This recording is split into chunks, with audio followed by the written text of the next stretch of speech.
अस्सलाम वालेकुम। मैं हूं हफ्सा हैदर और आज का टॉपिक है हमारा एम फिल का। एम फिल उर्दू में आर्नल्ड को हम पढ़ रहे हैं। आर्नल्ड कौन थे? आर्नल्ड एक मुफक्किर थे मगरिब के। आज तक हम पढ़ते रहे आर्नल्ड से पहले हमेशा अरिस्टोटल अरस्तू के बारे में या कोई बात शुरू करते थे तो अरस्तू का नाम पहले आता था, मगर आर्नल्ड वो शख्स हैं कि उन्होंने अरस्तू को पीछे थोड़ा कर दिया और मैथ्यू आर्नल्ड का हर जगह नाम होने लगा।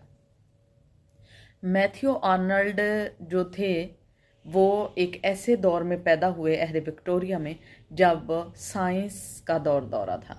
साइंस बहुत पहले से बेशक हो चुकी थी, मगर अहद विक्टोरिया में इतना ज़्यादा जो था साइंस ने तरक्की की और मादियत ने और कोयला ने कि जगह जगह काने और जगह जगह कारखाने जो थे वजूद में आने लगे। मैथ्यू आर्नल्ड का एक सवाल था।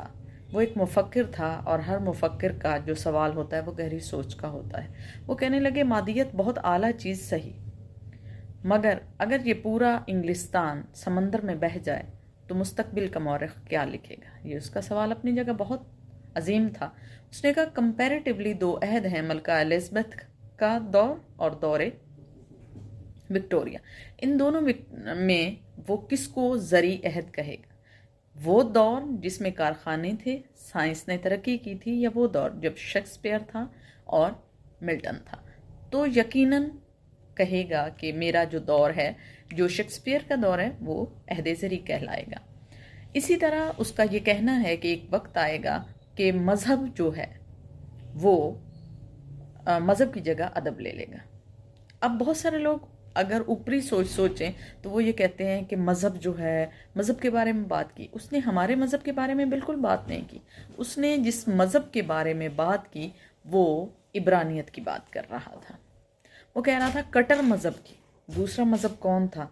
दूसरा सूफीज़म की तरह का मज़हब था, उसको वो यूनानी मज़हब कह रहा था। ये सारी चीज़ें उनकी अपनी जगह, मगर उनकी आइडियालॉजी ऑफ परफेक्शन जो है वो ये कहते हैं कि इसमें क्या है, इसमें शायरी है।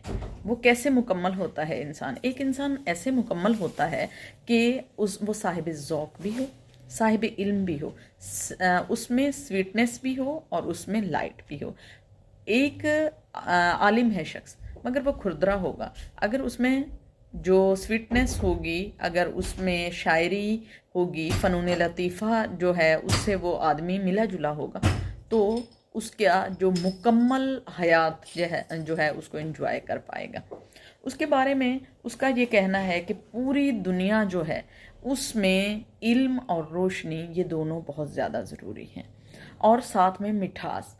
अदब, ज़िंदगी जो है वो मिठास के बग़ैर बिल्कुल भी नहीं है, और शायरी में मिठास है। और वो कौन सी शायरी कहता है? जो आम शायरी है इसके बारे में नहीं कह रहा, वो उस शायरी के बारे में कह रहा है जिसमें हाई सीरियसनेस हो, सेकंड नंबर पर ग्रेट स्टाइल हो, असलूब उसका कमाल का हो। जैसे इकबाल हैं, जैसे मीर हैं, बड़े बड़े शायर जो गुजरे हैं, गालिब हैं, ऐसे लोगों के बारे में कह रहा है जिसका ख्याल भी फ़लसफ़ियाना हो और जिसका स्टाइल भी बहुत ही कमाल का हो। और उसके अलावा उसका कहना है कि मुआशरे हमेशा याद किए जाते हैं अदीबों से, मुआशरे हमेशा याद किए जाते हैं बड़े बड़े लोगों से। वो कौन होते हैं बड़े बड़े लोग? वो जो शायर होते हैं, उनके ज़रिए से। अगर हम बाहर की बात नहीं भी करते हैं, अगर हम अपने पाकिस्तान की बात करते हैं, तो अगर हम सिंध के ख़ित्ते की तरफ आते हैं तो सचल सरमस्त हैं, शेख अयाज हैं, हम उनको जानते हैं। अगर हम पंजाब की बात करते हैं तो इसमें वारिस शाह हैं। अगर हम पश्तून की बात करते हैं तो उसमें रहमान बाबा है, खुशहाल खान खटिक है।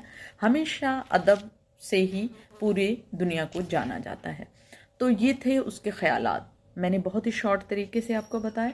और नेक्स्ट जो वीडियो है वो इंशाल्लाह और इसके बारे में हम बात करेंगे। आर्नल्ड का जो शायरी का नज़रिया है वो इसका समझने के काबिल है, हमेशा समझा जाए। लोग आम शायरी की बात कर देते हैं और मैथ्यू को समझते ही नहीं, और आम मज़हब की बात कर देते हैं। वो दीन इस्लाम के बारे में, जो रवादारी का मज़हब है, वो उसके बारे में बिल्कुल नहीं बात कर रहा। वो कटर और सख्त जो मज़हब है उसके बारे में बात कर रहा है जिसमें फ़नून लतीफ़ा की जगह ही नहीं है। تو کھردراپن جو ہے اس کی وجہ سے وہ ایسی بات کر رہا ہے. تو میرا خیال ہے کہ میں نے کچھ تو آپ کو یقیناً سمجھا دیا ہوگا اس کے بارے میں. مزید جو ہے وہ ہم انشاءاللہ نیکسٹ ویڈیو میں پڑھیں گے. اوکے، اللہ حافظ.